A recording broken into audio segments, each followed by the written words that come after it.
Here we are again, Ronald Earl Wilsher on the Ronald Earl Wilsher Show, and we have a really cool dude today. His name is Mr. Joe Axline, and a very unique individual, the kind that I like to hang out with. Um, as you can see there, his background, he lives in an aeroplane, and he's going to give us a little view. Hello, Joe. How you doing?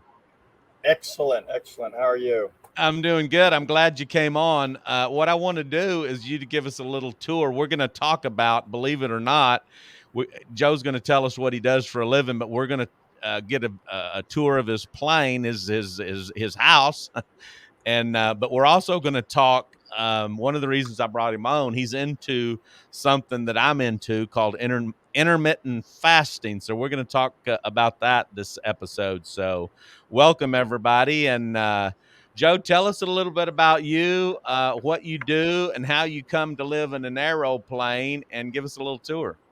Excellent. Attention, ladies and gentlemen. This is your captain speaking. Fasten your seatbelts as we prepare your dreams to take off. Hi, I'm Joe, your captain of the Dreams to Reality. Give me a thumbs up if you're ready to take off. Excellent, excellent. Welcome on board. Hi, my name is Joe Axline, and I live in an airplane. And I'm here in Texas, which is I'm about 35 miles west of Houston, in a podunk town called Brookshire, where the wind turns around. And I absolutely love it. When I first moved into this place here, you could look outside and see all the stars at night. Now that everybody's moved to Texas, don't see as many as we used to. But my dream started when I was a child of 13 years old, and it's progressed ever since then. And we're going to talk a little bit about that, but we'll get into the main subject here in just a few minutes. Just give you a little bit background of me. At the age of 13, I loved airplanes, I loved magic, and I loved Corvettes. And I found all that out on a TV show called The Magician with Bill Bixby. In this show, The Bill the Bixby, Hulk. You're talking the about the Hulk, Hulk. yes, Yeah. he became the Incredible Hulk later on. And in this show, he would use his magic, which I loved magic, and he would drive his Corvette into the back of his Boeing and fly to the next city to do the crime prevention and you know and all that stuff, which was good. So I loved it, and I told my dad at the age of 13, that's what I want to do. I want to live in an airplane. Now, at the age of 13, I didn't know how I was going to do this. I didn't even know when, but I could feel the why. And I love this. that's when my dreams to reality started off. And we're going to teach you. You're not here just for fun. We're here to teach you how to improve your life and be living the dream. So at the age of 14, I said, hey, Dad, I like this stuff. I know I'm going to have to learn how to fly an airplane. So let's build one. And so we did. We built a man-powered airplane, and you got to give it a name. So we did. It was called the Sky Cycle. And of course, it didn't work. But that's okay. We had fun building it. Then at the age of 15, my dad would drive me down to the airport so I could get in an airplane and go learn to fly. Got my certificate at the age of 18 with almost 100 hours. You only need 40, but you also have to be old enough. So I became old. I got my license, and I'm still in high school, and I'm taking my friends from school flying around I-10, or actually I-20, which was up in Dallas, Fort Worth area where I'm at. I'd take them over down I-20, show them the Arlington Lake, swing back down I-30 and show them Six Flags Over Texas, the stadium, and come on back down. Absolutely fun. Now, And so, Joe, is this? Let me ask you a couple of questions. Is this was in a single engine after you got your license? yeah, single engine. It's a 172, 152, a Mooney, a 210. I flew a lot of different size airplanes. It was Yeah, absolutely fun. I've flown in one of those before. You're pretty close to God in those little things. They're absolutely fantastic. Some of the best time I flew was at night when you couldn't even see the ground. As a matter of fact, I got my instrument rating just a few years later. So now I could fly from point A to point B without ever seeing the ground. And I flew, and it was good. It was very good, actually. Of course, I haven't flown in a long time. A few of my buddies, they have planes that live on the airport here where I'm at, and we'll go fly every now and then. But now the years go by, and I get married, have a couple kids. Like I say, if you feed them, they grow up. You stop feeding them, they go away. And we'll see that here in a moment. It was a lot of fun. My kids are absolutely fantastic, and I love them dearly. So on April Fool's Day of 2011, I got divorced with 23 years of experience being married, and I found out that it was time to move on, as she said it was time to move on. So the guy that introduced me to my ex, yeah, he told me, "Oh, Joe, you've got your freedom back," and that's how the name of my projects got its name. Remember, naming is very important. So it's now called Project Freedom. And so now I'm moving along, and I started the process of finding an airplane. And what better place to find an airplane than at the mall, where you buy your socks and shoes? And that's what happened. So I bought a mall. I bought an airplane at the mall in about June, and it took almost a year to get it out. So in the meantime, I got tired of waiting. So I bought another one out of Arkansas, and it came in December, and then finally the one out of the mall came in January. So I'm living right now in the one that I got from Arkansas, and I have a short video here, about 60 seconds, if you'd like to see it. It shows a Absolutely. little. Now, for the people that are listening on Apple Podcast, you'll have to go to YouTube to see the video. But I thought it'd be cool for Mr. Joe to give us a little short video tour of his airplane and where he lives. Yeah, I've done many tours. They come out for 8 hours and videotape, and then this one here was done by a company called Zillow. We know Zillow, a good company, and they took a full 60 seconds here. And what we're looking at is the airplane from Arkansas. This is one of the kids' room. That was Wesley's room, and then Sabrina's. And then here's the cockpit, and there's the master bedroom. So, It's 10 Joe, by 8. how big, how many square foot is that? It's 500 square feet, maybe 600 square feet if you include the Wow. cockpit. Yeah, so it's not big, but it's really great I think because it's it's really easy cool. to maintain. Yes, I could spend more of my time doing things rather than maintenance and repair and cleaning. There's where I'm sitting right there, looking at that monitor right there. And so I do have the second airplane. It's absolutely fantastic. It will be my theater, arts and crafts, and music room. And so that's a little bit about the airplanes. And you can see that it means a lot to me. I spent my whole life putting it together. I But love this. So I want you to tell us a little bit more. So you're originally from the Dallas-Fort Worth area? yeah, yeah, I lived in Arlington, Texas. I went to Arlington High School, went to UT almost, which is UT Arlington. And then I How got long married. have I'm Mhm. sorry, how long have you been in Brookshire living in that plane? Well, it started on April Fool's Day of 2011. I didn't move in until 2012, but I lived in Cinco Ranch and for about 20 years prior to that. So I've been down here in Houston, and I love it. I love the ability to grow plants and things like that.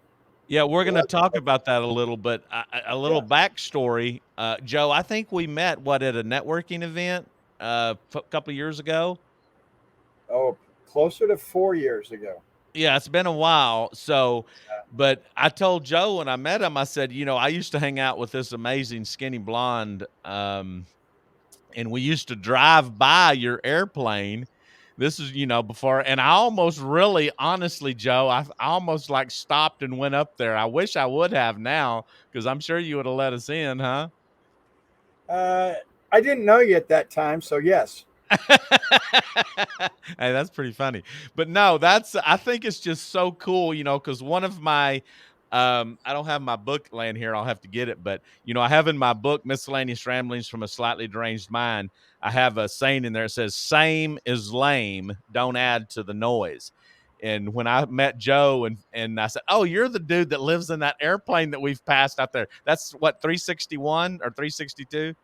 363, whatever it is. Yeah, it's 360 something. But yeah, I just think 362. that's so cool. So you Yep. have that other airplane, and that's going to be your arts and crafts and things. How far along is that? Well, it has come to a starting right now. Amazingly, I'm starting to clean it out. It wasn't necessary because the purpose of that airplane really was to be something that you do when you get old. So that's why it was going to have a theater in it. so I could watch some really cool movies and stuff like that. And the arts and crafts would give me the ability to build some model airplanes and model trains and cars and things like that. So you got to have something to do when you retire. Of course, I don't think I ever will retire. I love doing what I'm doing, and if this is retirement, I'm good. I And was then gonna say you're not old and not retired, so that's gonna be a while. it'll be a long time. So So, and then of course the music room will have a. I've always wanted to learn to do a piano. I do have guitar and I like the drums, so I'll put that in together. And then I will bring in the back of the airplane. So I'm going to have a gourmet kitchen with the wings and all that stuff. I'll have behind that a sitting area and a master bedroom with a closet that's going to be 10 by 20. And wow. that way, I got enough space to put all the clothes that my girlfriend and shoes that my girlfriend has. She has more stuff than I have, and she only lives here on the weekends to come visit me. She's got more stuff than I do. The shoe So rack's got more of her shoes than mine. let me ask you. So, is that plane looks? Is that a little smaller than the one you're in? No, they're identical. Oh, Although okay. this one's an MD-80, which is built by McDonnell Douglas, and then Boeing is the DC-9. And Boeing actually bought McDonnell Douglas, and they merged them together. And now this airplane's no longer called a DC-9; it's now called a 717. It's a fantastic airplane. It's got two engines at the back. It has the capability to go into small airports, and which is really nice. And it has its own tail that drops down for the stairs, so you don't have to have um, a walkway or anything like that. So it's a really great airplane. The most biggest advantage is that it actually goes on the road behind a truck when you're pulling it to its location. I wanted a 747, which was about 2,500 square feet, which is really great, 2 story and a half or so, and all that. But it was going to cost a lot of money just to ship it, half a million Just to dollars to ship it, transport it. just Yeah. to transport. It's like, nah, get that news. So I already got a lot of stuff in that you can't see in the cost of this. So I don't need to expend any more of that. But yeah, so this is things that I've already said a little bit here to give you a hint. Your dreams to reality requires you to do four things. The first thing is you've got to give your dream a name. So, like the Sky Cycle was one of my dreams. Now, Project Freedom is the name of this dream. I do have another dream that we'll talk about if we have time later on. And then what you do is you put a description. It can be, pretty good or pretty bad, doesn't matter. Give it a description. Give it a date, the date that you wrote this, and you sign it. And if you think about it, it sounds just like having children and the birth certificate of a child. So the name of the child is Wesley. He weighs 8.5 pounds, and he has 16 or 19 inches long, and he's got blue eyes and all that stuff. And then I signed it as the dad, and we put the date on it as his birthday. And so those are what you're doing. You're giving birth to your dream. So make it a big dream. Make it a very good dream. Make it one you can be proud of. And because it's your dream, you don't have to impress anybody. As a matter of fact, they'll all laugh at you. And guess what they do later on? Yeah. When they Well, drive by and they don't laugh anymore, they're like, oh, he was lucky. Yeah. well, let me ask you this. When you say Project Freedom, so that means that encompasses you living at an airport in an airplane? Well, it means I can do what I want, when I want, and how I want to do it. The property's paid for, the airplane's paid for. Of course, you can't finance an airplane that doesn't have any engines or wings to it. The other one might eventually, but that's What okay. so where you live there, you said that's at an airport? Yeah, I actually own an airport. And the reason I can say that is because I own the airport. I own the runway portion of it. Now, it's let me give you some background. We have 40 neighbors on each side of the runway, and they each own their portion of the runway. It's kind of like a golf course community, except for one thing. The golf course community has houses around the golf course, and the homeowners association owns the golf course. Well, here each owner owns the runway, and we just give access rights to all the other people that live here. That's part of the rules of our HOA, which we do have one. Yeah, I've seen that actually before. I think in Richmond or somewhere they have it where they have hangars, and then Yeah, in the yeah, back in between, like it used to be an alley back there back in the old days, right? But now yeah. there's a runway, and so they can take their plane out of the hangar and use that communal runway. That's pretty cool. Oh, and that's a very fantastic place.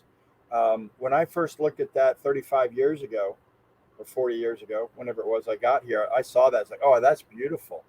And it was out in the middle of nowhere, just kind of like I am right now. But it has developed to be a fantastic location, beautiful homes and everything. And it's like amazing. And, back then the property was $35,000. Now I think they have one left it's priced out at 300,000, and it doesn't even have um, sewer system or water or electricity. That's Wow. just raw dirt. Oh yeah, quite amazing actually. So So, well, yeah, see, as long as I've known you, I don't think you've ever told me about Project Freedom, but that's a really great story. yeah. Tell me real quick about a little bit about this. Give me a thumbs up and what you do for people, and then I want to go into, as I mentioned at the beginning, tell me about your intermittent fasting and what you got you into that. Absolutely. Well, you can see how much I am involved in my house. I am totally committed to it. It's something that I cherish. And so a few years ago, a company called Airbnb came along and says, "Hey, we have an idea. The idea is to have an Airbnb experience, not one that is an overnight stay." Now, I've thought about making this airplane an overnight stay, but I haven't done it.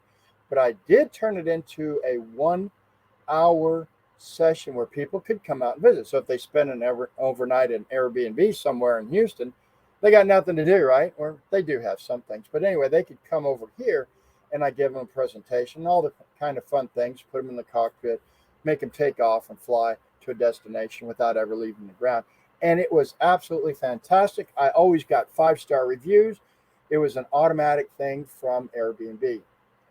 Well, on June 19th of 1999, I received my very first 4-star review. Now that pissed me off. Okay. I had no knowledge of what I have now in reviews, let me tell you. I was going to turn it off, and I was practically like, this is terrible. And it was terrible for a couple of reasons. First of all, I put my life into this thing, and she said it was awesome, but still gave me a 4.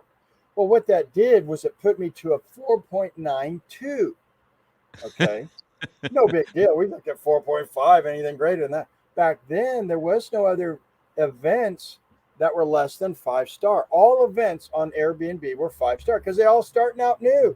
The first 10 are your friends and family. They write them, right? So I You didn't get pay a them to give you booking. 5 stars. Yeah, I didn't get a booking for 90 days. Now, luckily, I already had bookings to keep me going. But I knew right then that this is a problem. And so I decided it was time to figure out a solution to this. And I did. And I'm just going to give it really short. It's called Give Me a Thumbs Up. I trademarked those words, give me a thumbs up. Stick the .com, the .net, the .info, the .date, all those things. I got all of those domain names, right? So give me a thumbs up.com. But in 2 lines, I'll tell you about it. That is, you have the ability with your business to predict whether your client that you just gave your services to will give a good review or a bad review before we ask them, putting you in control of your reputation. Enough said. Let's get into the good stuff. And so if they want to know about that, as you can see at the bottom, Joe Axline, give me a thumbs up.com and he'll take care of you. So what I want to talk about also is, as we said in the beginning, and this started about 6 months or a year ago, is, I'm a little bit hefty and I need to defat, and I have done it before. And I don't know how the conversation come up, but you told me, let's talk a little bit about intermittent fasting and how you got into it. Well, it was uh, it was February of last year. I went into the hospital basically, I lived as I'm here. I had 100% blocked artery. Now, if you have a 100% blocked fuel system on your car, the car is not going to run, no matter how much you do with it. So the doctor said, well, I'm busy. I'm tired. I worked hard today. It's 10 o'clock at night. We'll do you tomorrow morning. Would that be fine? We'll keep you alive. We'll try to. I'm like, okay. So I got 100% blocked artery. I got to go another 12 hours. No big deal. To me, it didn't make any difference because it was not my time. It was not my time. Amen. Thank God. And amen. And it just wasn't. And so how do I know? Because I'm alive. Yeah, you're still here. I'm still here. He comes in and we shuffle up to the emergency, or up to the where they slice and dice you, and they put a stent in my heart. And he said, "Oh, look at that! You got a couple extra arteries sitting there. That's cool. So you actually grew some extra arteries." Now I didn't know that. And so that's what kept me alive. Wow. These extra arteries that were not fully developed, but were on their way to development. So, needless to say, I went in on a Thursday. I came out on a Saturday at about 6 o'clock or so. And from that day, Thursday, until actually Sunday or Monday, I think it was, I didn't eat. And I'm like, man, I went all these days and I didn't eat. I'd never done that before in my life. Never had any reason to do it. And you probably felt really good considering the situation. Yes. Well, first of all, having 100% blocked artery now goes to 100% open. Oh, yeah, I'm feeling good. Yes, I am. I felt like a 20-year-old. But it was amazing because I didn't feel weak and the brain fog in my brain had gone away. And I said, this is very interesting. So you had never, Joe, you had never heard of intermittent fasting, right? Heck no. The scariest thing, of course, that night was that doctor, I looked him up. Of course, I'm in the business, right? Of 5-star reviews. He had a 3.5-star review. Oh, no. Great. Now I'm on. That's why it's like, I just give up. It's like, okay, it's a 3.5, and he's only got a few reviews. So I know he didn't get any written from his family and friends. So I'm like, holy crap, life may be over. So just enjoy it and watch the video. And I watched him. I watched him on a 72-inch screen, put that dye up into me and jam that little piece of metal inside me. I was like, oh, that's cool. So I lived. And so I'm thinking, okay, so what's going on here? And I decided that I need to take my health into my own matters. So I got on the old YouTube.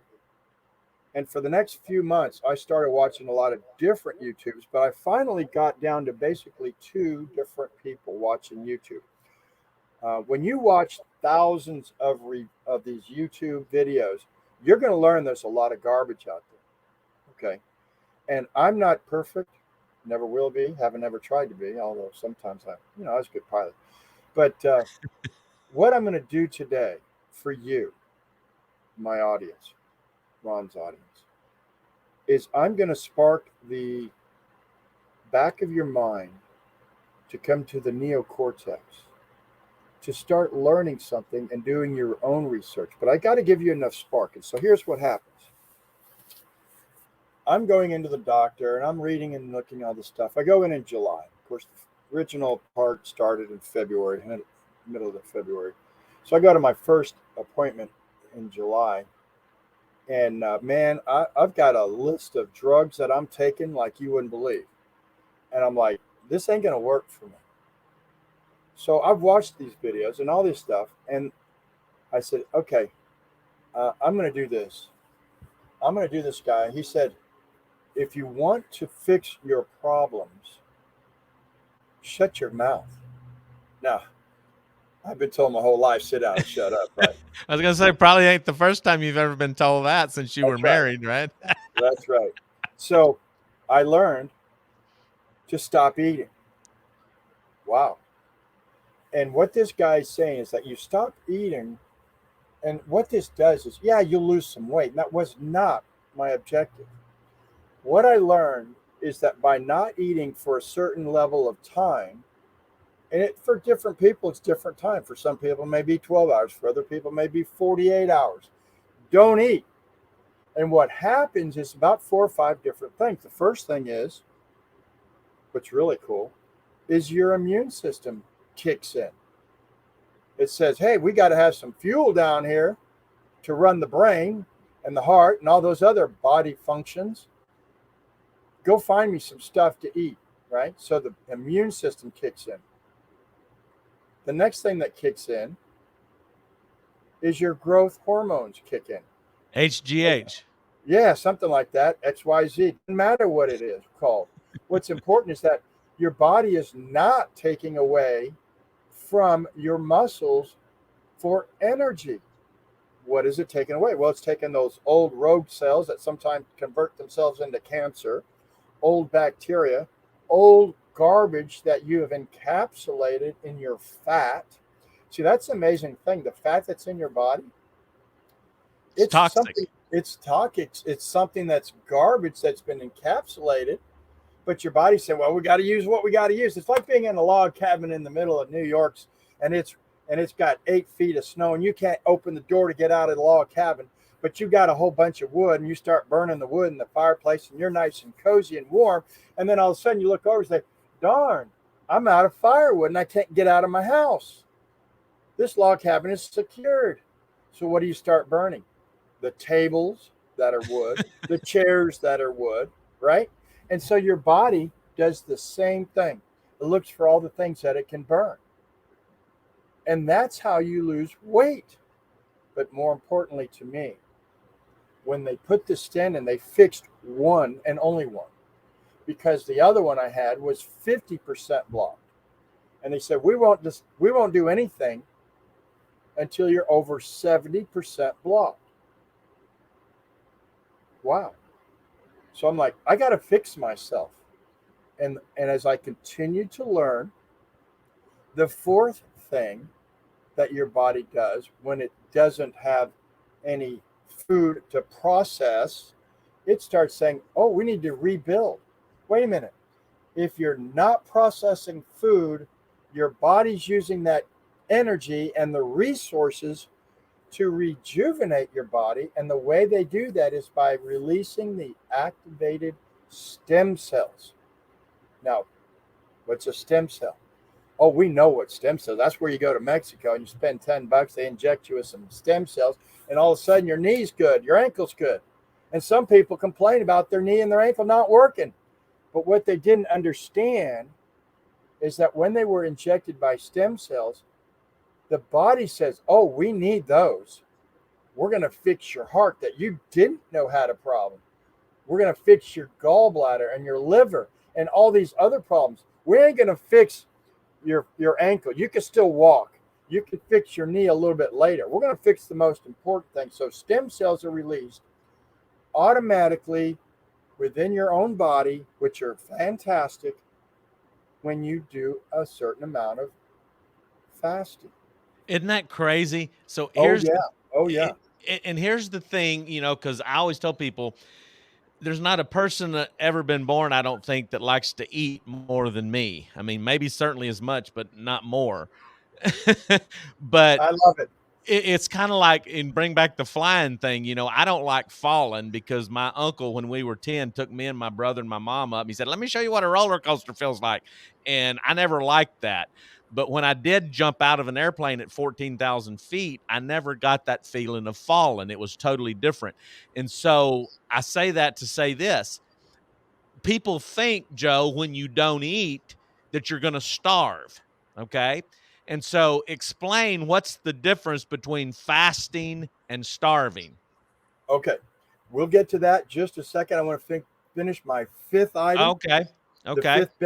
fifth benefit of fasting is that your brain is now running off of something called ketones rather than all the other stuff. Ketones is the thing that there's a diet thing called keto diet, but the fuel source is fat. And when you have ketones, your brain now runs faster, and now you don't have the brain fog. So those are the 5 things. Now, yes, starvation is not a good thing. So, what is the difference between fasting and starvation? Well, here's the deal: when you fast, you're not eating for a period of time. And there's a hormone, another one of all the hormones we got, one called ghrelin, and it says, hey, you're hungry, go eat. What that is your body, your mind saying, hey, we need some fuel up here.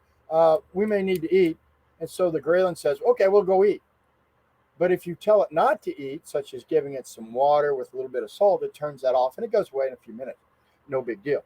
But having ghrelin is very important because it tells you that your system is working properly. But what is the difference between fasting and starvation? Fasting, you know you have food in the refrigerator or outside, plants and things like that that you can eat. So mentally, you're fine. Starvation is when you don't have any food and you can't get any food. And then it goes into a different mode where your body will start to say, okay, we have problems. Where can we get that? And it will start to deteriorate your body. And shut down. It's shut down. But Right. that takes quite a long time. Right. One guy went, he weighed quite a bit, and he went over 365 days without eating any food.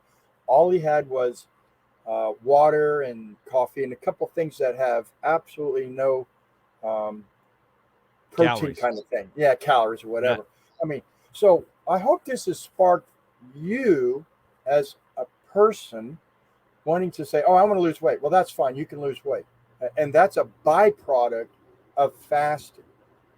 Okay. So now you have to research and find out. Now, there's other things that go with it. Some people say, oh, well, I exercise. Well, exercise is good, but exercise doesn't make you lose weight. Now, wait a minute. It can help you lose a little bit of weight, but the purpose of exercise is completely something you never thought of, and that is for your brain. So your brain needs three things. We know what it needs. It needs oxygen, right? And it needs food. But there's the other component that you do need, which is exercise. And why does it need exercise? Well, we know that the term use it or lose it. Well, if you ever had a cast on your arm and you don't move it, and your other arm is without a cast, you'll see the difference when you take the cast off, and it's only been a few months. It's called atrophy, right? That's correct. That's right. And you'll learn those things. But those are just the fine tuning of what you're going to learn on your own. All I want to do is start the ball rolling. So now you know that you're going to start eating one time a day or two times in a shorter period or skipping a day or two. So I'll give you how I do it. I go one meal a day every day, except on Tuesdays and Thursdays. I don't eat. That gets me into that process of autophagy. Which I was going to bring up that word because that's a big word. That's a big word. That's the summary of what we're talking about, which means self-eating. That's when your body starts using the garbage that's in your body to eat it, process it, throw it out, and it will. Use it for energy. Yeah, it'll try to. Some of it's just basic garbage. So when you start fasting in the beginning, listen to your body. You're going to feel, oh my God, I feel terrible. Well, guess what? That fat that you have on your body's been there for 30 years. Well, for mine, 50 or 61 years, but who's counting, right? Would you eat a 60-year-old apple or a 60-year-old piece of meat or a 60-year-old whatever? No, you wouldn't. No. So your body's got to get rid of that stuff. And what's amazing through this is that once you get to a certain point and you're listening to your body, you'll get one roll of fat. And that'll be it. The fat that's in your face will go away without a whole bunch of hanging skin, like a diet. Don't do diets. Oh my God, don't do diets. So your body will start to get smaller by the skin, which skin is an organ. And you'll also notice a lot of things like those skin tags that you got, blemishes you got, they'll start to go away. Isn't that crazy? Automatically. So what happens then, once you get into the right mode of this thing, that fat that's around your stomach will be one roll. of fat. That's what I got. When I don't eat, by the next day, that one roll of fat is now gone. Oh yeah. Then Isn't I that eat. crazy? Then I eat, and it comes back. I know what my body's doing. I look down, I can see it doing it. I've Okay. always had a big tummy, and not anymore. We Yeah, don't need I could tell you lost a lot of weight. You told me you lost like 50 pounds. You look really 50 good. pounds. Yes. But a couple of things I was going to mention, because you mentioned when, all this fat's been on your body for many, many years. When I first did this 2 or 3 years ago, I lost about 30 pounds. And, but it seemed like when I would do a 2 or 3 day fast, like that second day, second afternoon, I felt like I had the flu. I was really sore. I'm like, Yes. and I wasn't really Yeah. sick, but it That's was right. just the detoxing that you talked about, That's correct. It will make you feel crappy. But because once you're you get getting rid past of it, the the junk. garbage, you got all the garbage, man. It's been around for your life, right? Okay, so let me Yep. ask you this. Let's say we have somebody listening and they say, I've heard about this intermittent fasting and I think I want to give it a try. So anytime I first time mention this to anybody, you probably get this too. Oh man, I got to eat. I got to eat. I can't go skip meals. So what do you recommend? I know there's something called a 16-8. There's a meaning go 16 hours without food and eat like for 8 hours in an 8 hour window. What do you recommend, first of all, to watch on YouTube? Who are the people you watched? And then what would you recommend if somebody wanted to try this out? Well, the first guy that I watched, and I've watched hundreds. He's got like 500 videos. Okay, I've Wow. watched probably just about every one of them. His name is Sten Eckberg. Sten is a fantastic guy. He's no BS kind of guy. He's kind of like a mansplainer. He tells you exactly what it means. He doesn't sugarcoat it, although he talks a lot about sugar. But he So will tell he me, will so I can understand this. Spell it out. How do you spell his name? Sten Eckberg Eckberg. Yeah, Stan Eckberg. He is fantastic. He was he's a very smart guy. He's bald, which is okay. That way you'll know what. This way you'll know who you're finding the right guy. He always wears a blue Okay, who is shirt. the He's other bald. guy? The other guy I can't pronounce his name. He's from India, and he's a cardiologist that was in business for 40 years, still in business, made millions. And his first videos that he made that I saw, which I just saw just last year, but I was watching them. They're about 3 to 4 years old, and he's doing new ones today as well. And he talks about intermittent fasting and all those things. He talks about insulin resistance and all that stuff, which is most important to understand. And he basically said, "Look, I did all this stuff for 40 years, and guess what? I did it all wrong. So the first thing I do with my new customers that I can't make any money off of is I tell them to shut their mouth. They don't get no more sugar. No sugar. And what's got sugar in it? Well, bread's got sugar in it. What else has got sugar in it? Well, soda's got sugar in it. Everything. Everything's got sugar in it. Even apple's got sugar in it. An orange has got sugar in it. Wait a minute. What's going on here? Yeah, stop the sugar. It's called a poison. Now, as you learn what products to eat, you'll start to understand about when to eat an orange. When do you need an apple? Why do you eat certain foods? Oh, yeah. Yeah, this is going to be an amazing. What you're going to do here is you're going to learn over the next year, just as I have. I'm a slow learner. It's now what? May? I've been doing this since February, so I've been doing it for a year and 3 months. So that's 15 months. What you'll learn as you learn getting rid of sugar, all of those calculated tests that they do on blood and all that stuff will all start to turn correctly. But it does not happen overnight. You are now on a 1 year journey. Now, you'll lose weight in 90 days or less. Oh, yeah, you will.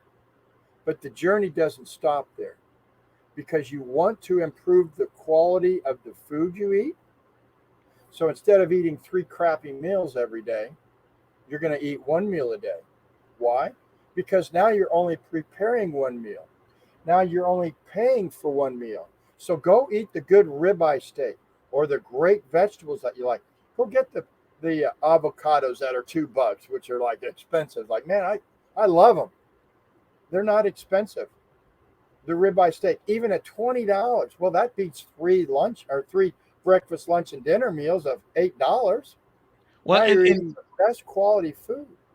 and Joe, I think that's a really good way to look at it because think about it. What is your health worth compared to chemotherapy or compared to a hospital visit?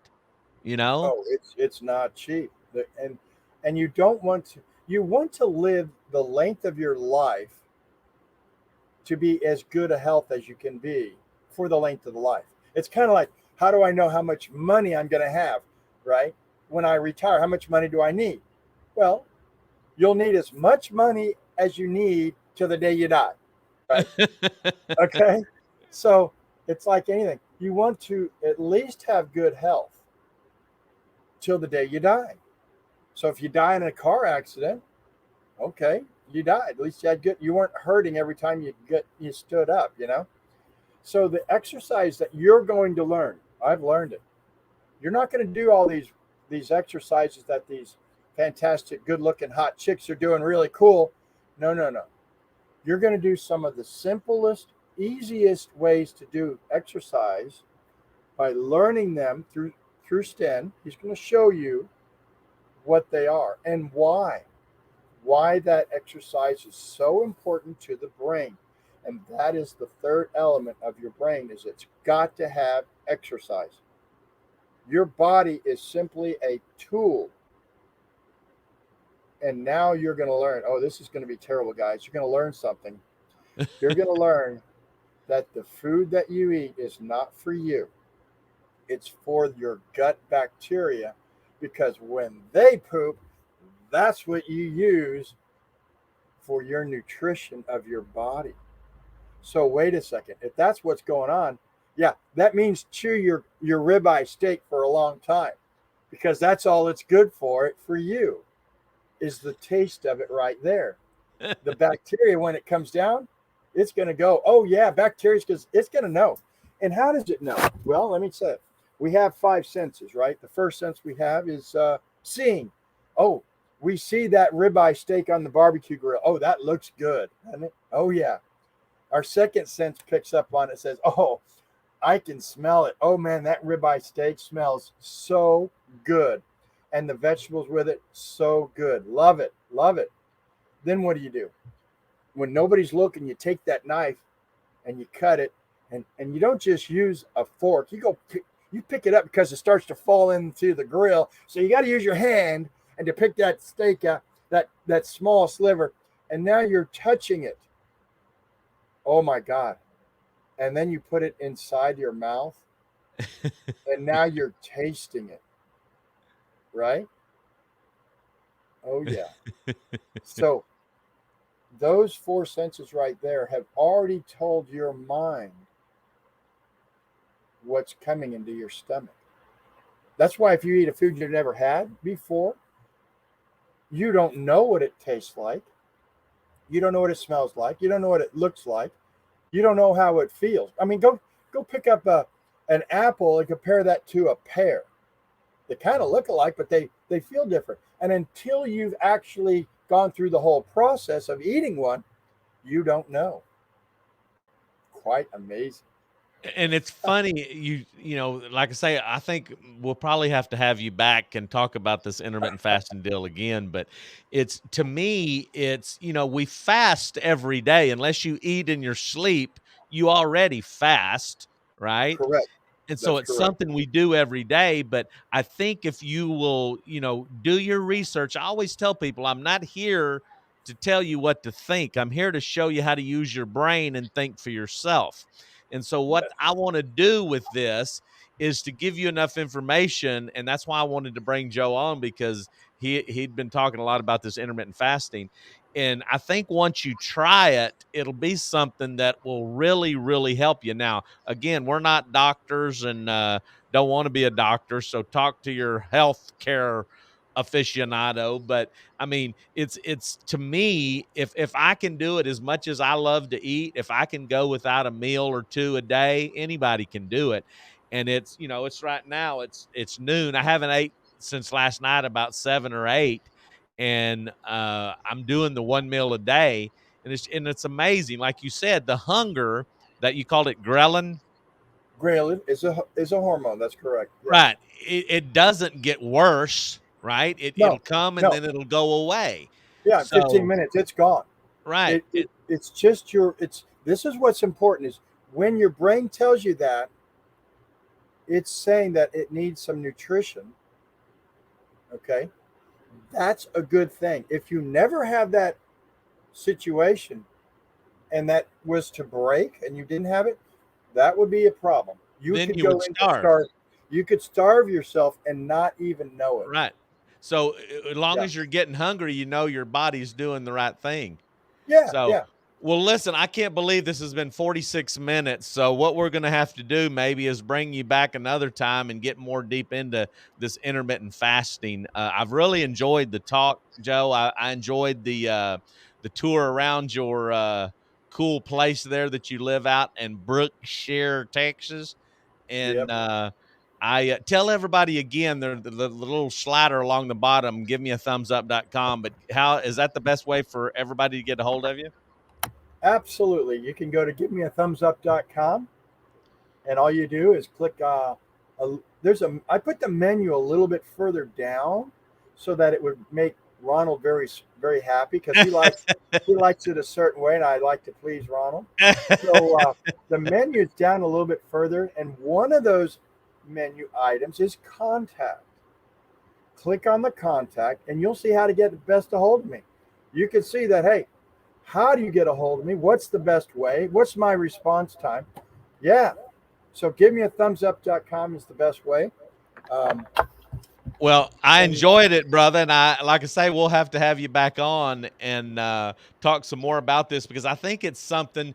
The more I've learned about intermittent fasting, the more I've educated myself on it. It's a pretty amazing way to not only get healthy, but take control of your life, and just it's an amazing thing. And I think if more people knew about it, they would be compelled to try it, because it's a really cool thing to help with your health and your life. So, listen, I appreciate it, Joe. Appreciate you coming on. We'll have to have you back sometime. Ronald Wilsher here, 281-395-1000, or you can go to ronaldwilsher.com. I'll find out, Joe, from you, those two guys you were talking about, and I'll put it down in the description of the video. And we'll see you back here again next time. I appreciate your yeah, time. Enjoyed the visit. Thank you very much. you betcha.